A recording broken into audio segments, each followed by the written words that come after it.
Hello বন্ধুরা, কেমন আছেন সবাই? আশা রাখছি আপনারা প্রত্যেকেই যে যেখানেই আছেন ভীষণই ভালো আছেন। আজ আপনাদের সাথে শেয়ার করতে চলে এলাম দারুণ টেস্টি চিকেন খিচুড়ির রেসিপি। এটা কিন্তু বাচ্চা থেকে বড় সকলেরই যে ভীষণ পছন্দের হবে সেটা কিন্তু আমি বলতে পারি। তো চলুন কথা না বাড়িয়ে চলে যাই মূল রেসিপিতে। এখানে এই খিচুড়িটি রান্নার জন্য আমি নিয়ে নিয়েছি 400 গ্রাম গোবিন্দভোগ চাল। আমাদের বাড়ির সদস্য সংখ্যা অনুসারেই কিন্তু আমি চাল ডাল এই সব কিছুর পরিমাণটা নির্দিষ্ট করে নিয়েছি। এখানে নিয়ে নিয়েছি 350 গ্রাম মুগ ডাল। প্রথমে কিন্তু চাল ডাল কোনো কিছুই আমি ধুয়ে পরিষ্কার করে রাখিনি। আর নিয়েছি 150 গ্রাম মুসুর ডাল। এই রান্নাটার জন্য আমি সবসময় চেষ্টা করি মুগ এবং মুসুরি এই দুটো ডাল মিশিয়ে ব্যবহার করতে। এখানে নিয়ে নিয়েছি প্রায় 300 গ্রাম মতো পেঁয়াজ, যেটাকে আমি খুব সরু সরু আকারে শুধুমাত্র কুচিয়ে নিয়েছি। আজ কিন্তু রান্নাটার ক্ষেত্রে পেঁয়াজ আমি বেটে ব্যবহার করব না। বেশ অনেকটা পরিমাণ পেঁয়াজি কিন্তু আমি আজ রান্নার জন্য নিয়ে নিয়েছি। এছাড়া যে সমস্ত উপকরণগুলো লাগবে তার মধ্যে প্রথমেই রয়েছে টমেটো। আমি দুটো মাঝারি সাইজের টমেটোকে ছোট ছোট টুকরো আকারে কেটে নিয়েছি। মশলা হিসেবে নিয়েছি 4 চামচ জিরে গুঁড়ো। এই জিরে গুঁড়োটা আমি কিন্তু কাঁচা জিরে গুঁড়োই ব্যবহার করেছি। এখানে রয়েছে ধনে গুঁড়ো, যেটা আমি 3 চামচ পরিমাণ নিয়েছি। এছাড়া নিয়েছি লাল লঙ্কার গুঁড়ো এবং কাশ্মীরি লঙ্কার গুঁড়ো। এই দুটোর পরিমাণটা কিন্তু রেখেছি যথেষ্ট কম। যারা ঝাল পছন্দ করেন পরিমাণটা অবশ্যই বাড়িয়ে নিতে হবে। এখানে নিয়েছি আদা বাটা, থেতো করা রসুন এবং নিয়ে নিয়েছি বেশ কিছুটা গোলমরিচের গুঁড়ো। আজ যেহেতু চিকেন খিচুড়ি বানাবো তাই অবশ্যই এখানে চিকেন লাগবে। আমি এখানে নিয়ে নিয়েছি 350 গ্রাম বোনলেস চিকেন।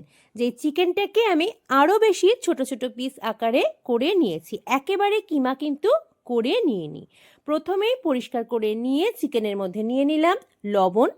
এছাড়া বেশ কিছু উপাদান কিন্তু এর মধ্যে আমি যোগ করব, যেমন যোগ করব আদা বাটা, থেতো করা রসুন এবং গোলমরিচের গুঁড়ো। এই সমস্ত উপকরণগুলো মিশিয়ে আমি মোটামুটি 15-20 মিনিট সময়ের জন্য রেখে দেব। এর মধ্যে পাতিলেবুর রস অ্যাড করলে কিন্তু চিকেনটা খুব সহজেই নরম হয়ে আসে। আজ যেহেতু আমার কাছে পাতিলেবু ছিল না তাই আমি কিন্তু পাতিলেবুর রসটা এর মধ্যে আজ অ্যাড করিনি। সমস্ত চিকেনগুলোকে ম্যারিনেশন করে আমি রেখে দিচ্ছি 15-20 মিনিট সময়ের জন্য। চিকেনটা রেস্টে থাকুক। আর আমি কিন্তু আগেই দেখিয়ে দিয়েছি চাল ডাল এই সমস্ত উপকরণ আমার কিন্তু এখনও পরিষ্কার করা হয়নি।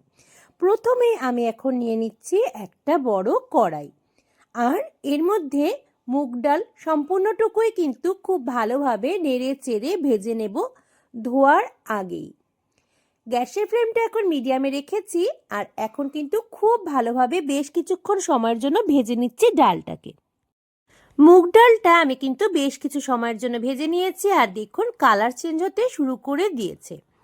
কালার ভালোভাবে চেঞ্জ হওয়া শুরু হয়ে গেলে তারপর কিন্তু আমি এর মধ্যে মুসুর ডালটাও দিয়ে দেব, কারণ মুসুর ডালটাও এর মধ্যে মিশিয়ে বেশ কিছুক্ষণ সময়ের জন্য তারপর ভেজে নিতে হবে। দেখুন মুগ ডালটা কিন্তু সম্পূর্ণভাবে কালার চেঞ্জ হতে শুরু করে দিয়েছে। এবার দিয়ে দিচ্ছি মুসুর ডালটুকু। আমি কিন্তু মুগ ডালের পরিমাণের তুলনায় মুসুর ডালের পরিমাণটা রেখেছি অনেকটাই কম।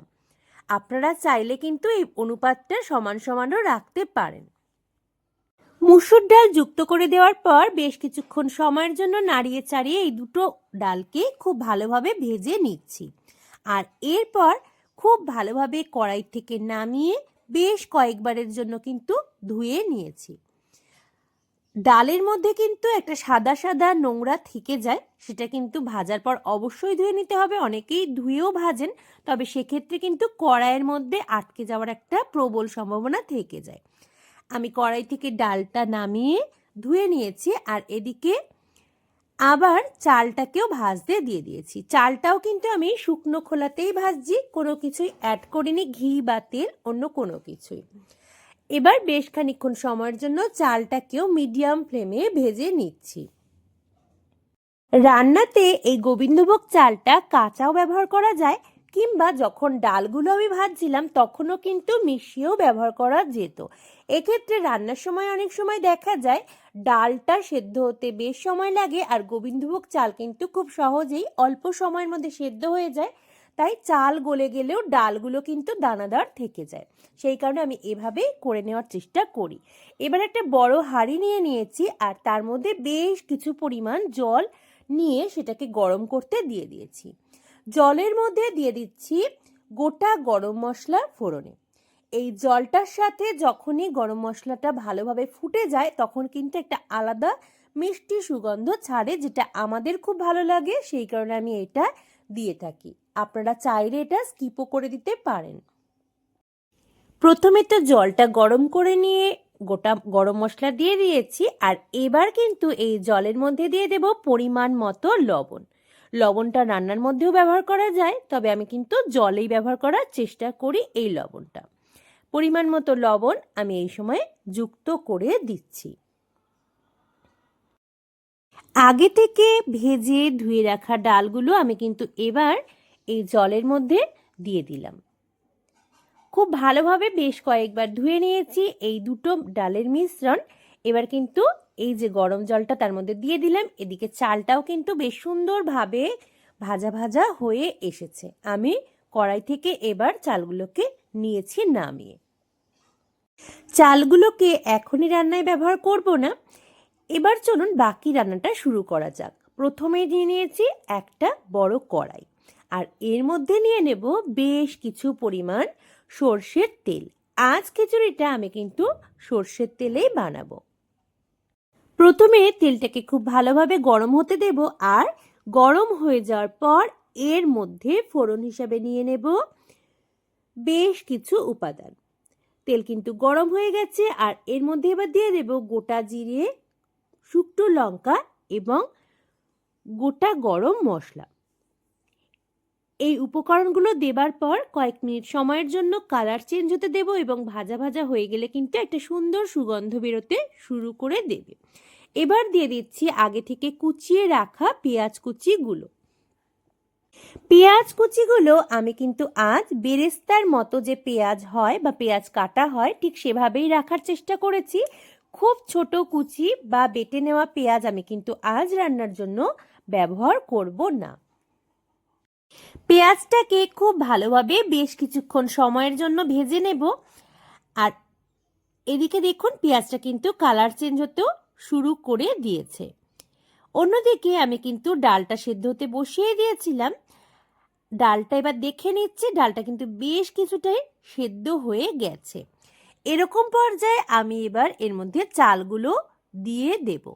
চালগুলোও কিন্তু ভেজে নেওয়ার পর ভালোভাবে বেশ কয়েকবার জল দিয়ে ধুয়ে নিয়েছি, আর এবার চালগুলো এর মধ্যে যুক্ত করে আরও একবার নাড়িয়ে মিশিয়ে নিচ্ছি।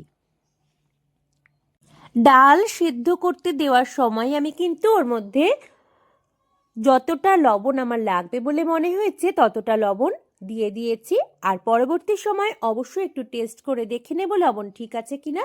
যদি প্রয়োজন হয় তখনই কিন্তু অ্যাড করব। তাই এই মশলা কষানোর সময় আমি কিন্তু কোনো লবণ দিলাম না। কিছু পরিমাণ হলুদ আমি এর মধ্যে যুক্ত করে দিলাম। আগে থেকে টুকরো করে রাখা টমেটোটাও আমি কিন্তু এর মধ্যে যুক্ত করে দিয়েছি, আর এবার টমেটো এবং পেঁয়াজ দুটো উপাদানকে খুব ভালোভাবে বেশ কিছু সময়ের জন্য কষিয়ে নিচ্ছি। দেখুন পেঁয়াজটা কিন্তু বেশ ভাজা ভাজা হয়ে এসেছে, টমেটো নরম হতে শুরু করেছে। এর মধ্যে দিয়ে দিলাম দুরকম লঙ্কার গুঁড়ো, অর্থাৎ কাশ্মীরি লঙ্কার গুঁড়ো এবং লাল লঙ্কার গুঁড়ো, সাথে ধনে গুঁড়ো এবং জিরে গুঁড়ো। এই সমস্ত উপকরণগুলোকে দিয়ে আবারও কিন্তু বেশ কিছুক্ষণ সময়ের জন্য নাড়িয়ে চাড়িয়ে কষিয়ে নেব, আর এই সময়টা খুব ভালোভাবে নাড়াতে হবে যাতে নিচের অংশ পুড়ে না যায়। টমেটো কিন্তু বেশ সুন্দরভাবে সিদ্ধ হয়ে এসেছে, আর পেঁয়াজগুলোও হয়ে গেছে বেশ ভাজা ভাজা। আপনারা দেখেই বুঝতে পারছেন এর কালারটাও সুন্দর চেঞ্জ হয়ে গেছে। এবার আগে থেকে ম্যারিনেশন করে রাখা চিকেন পিসগুলো আমি কিন্তু এর মধ্যে অ্যাড করে দিচ্ছি। চিকেনগুলোকে এর মধ্যে দিয়ে দেওয়ার পর আরও একবার ভালোভাবে সমস্ত মশলার সাথে মিশিয়ে নেব, আর আমি কিন্তু আগেই অন্য একটা পাত্রে অর্থাৎ বড় একটা হাঁড়িতে চাল এবং ডাল খিচুড়ি তৈরির জন্য সেদ্ধ হতে দিয়ে দিয়েছি। তাই চিকেনগুলোকে এমনভাবেই সেদ্ধ করব যাতে খিচুড়ির সঙ্গে অর্থাৎ চাল ডালের সঙ্গে অ্যাড হওয়ার পর খুব বেশি সেদ্ধ হওয়ার প্রয়োজন না হয়। আমি এখানেই কিন্তু অনেকক্ষণ সময় ধরে খুব ভালোভাবে কষিয়ে সেদ্ধ করে নেব বেশিরভাগ চিকেনটাকে, আর তারপর চাল ডালের মধ্যে মিশিয়ে অল্প সময়ের জন্য রাখবো। প্রায় মিনিট 15 সময় ধরে আমি কিন্তু সমস্ত মশলাগুলোর সাথে চিকেনটাকে কষিয়ে নিয়েছি। আর এই সময়ও ফ্লেমটাকে রেখেছি একেবারে মিডিয়ামে। অনেকক্ষণ ধরে কুক করার ফলে এতক্ষণে কিন্তু চিকেনটা দেখুন ভালোভাবেই সেদ্ধ হয়ে গেছে। আমি খুন্তির সাহায্যে নেড়ে দেখেও নিয়েছি। চিকেনগুলো আরও বেশ কিছুক্ষণ সময়ের জন্য কষিয়ে নিচ্ছি, আর ততক্ষণে একবার দেখে নেব চাল ডালের মিশ্রণটা ঠিক কতটুকু সেদ্ধ হয়েছে। আমার চিকেনটা কিন্তু রেডি হয়ে গেছে একেবারে। আর এদিকে দেখুন চাল ডালটাও কিন্তু প্রায় সেদ্ধ হয়ে এসেছে। চিকেনটা কিন্তু আমি যতটুকু চেয়েছিলাম ঠিক ততটুকু সুন্দরভাবেই সেদ্ধ হয়ে গেছে। খুন্তির সাহায্যে নাড়িয়ে দেখলে দেখা যাচ্ছে বেশ সুন্দর ভেঙে আসছে। আর এবার আমি দিয়ে দিলাম এর মধ্যে বেশ কিছু পরিমাণ শাহি গরম মশলার গুঁড়ো। গরম মশলার গুঁড়ো দিয়ে দেওয়ার পর একবার কিন্তু চিকেনটার সাথে ভালোভাবে মিশিয়ে নেব। আর এবার আমার চিকেন কষানোটা কিন্তু সম্পূর্ণই রেডি হয়ে গেছে। আর ওইদিকে আগেই দেখিয়ে দিলাম যে চাল ডালের পরিমাণটা ঠিক কতটা সেদ্ধ হয়েছে। এবার কিন্তু সম্পূর্ণ চিকেনটা আমি এর মধ্যে যুক্ত করে দেব। দিয়ে দিলাম অল্প পরিমাণ, খুব সামান্য পরিমাণ কয়েক দানা চিনি, আর নাড়িয়ে দিচ্ছি একবার। এবার শুধুমাত্র চিকেনটাকে এর মধ্যে দিয়ে দিতে হবে, আর তারপর টেস্টটা দেখে নিতে হবে লবণের পরিমাণ, ঝালের পরিমাণ সব কিছু ঠিকঠাক আছে কিনা। আমি কষানো চিকেনটা দিয়ে দিচ্ছি এবার সম্পূর্ণটাই। কষানো চিকেনটা দিয়ে দেওয়ার পর হাতার সাহায্যে খুব ভালোভাবে নেড়ে চেড়ে মিশিয়ে নিচ্ছি যাতে সব দিকটা একইভাবে মশলা সহ চিকেনটা মিলেমিশে যায়। এবার বেশ কিছুক্ষণ সময়ের জন্য আবারও ফুটিয়ে নেব, আর তার মধ্যে যতটুকু চিকেন সেদ্ধ হতে বাকি এবং চাল ডালও যতটুকু সেদ্ধ হতে বাকি সমস্ত উপকরণগুলোই কিন্তু খুব ভালোভাবে একসাথে মিলেমিশে সেদ্ধ হয়ে যাবে। সব উপকরণগুলোই কিন্তু খুব সুন্দরভাবে মিলেমিশে গেছে আর সেদ্ধ হয়ে গেছে। এবার আমি 2 চামচ ঘি এর মধ্যে যুক্ত করে ভালোভাবে আরও একবার নাড়িয়ে চাড়িয়ে মিশিয়ে নিচ্ছি। আমার রান্না কিন্তু একেবারে রেডি। এবার শুধু গরমাগরম পরিবেশনের পালা। আজকের রেসিপিটি কেমন লাগলো আপনাদের অবশ্যই জানাবেন কমেন্ট করে। যদি ভালো লাগে আমার ভিডিওগুলো অবশ্যই লাইক করতে ভুলবেন না। আর যারা প্রথমবার দেখছেন মৌসুমীজ ওয়ার্ল্ডকে আমি অনুরোধ করব সাবস্ক্রাইব করে প্লিজ পাশে থাকবেন আমার। আজকের মতো ভিডিওটি এই পর্যন্তই। পরবর্তী পর্যায়ে আপনাদের সঙ্গে দেখা হবে নতুন কোনো ভিডিও নিয়ে। ততক্ষণের জন্য সকলে খুব ভালো থাকবেন, সুস্থ থাকবেন, আর অবশ্যই মৌসুমীজ ওয়ার্ল্ডের সাথে থাকতে ভুলবেন না।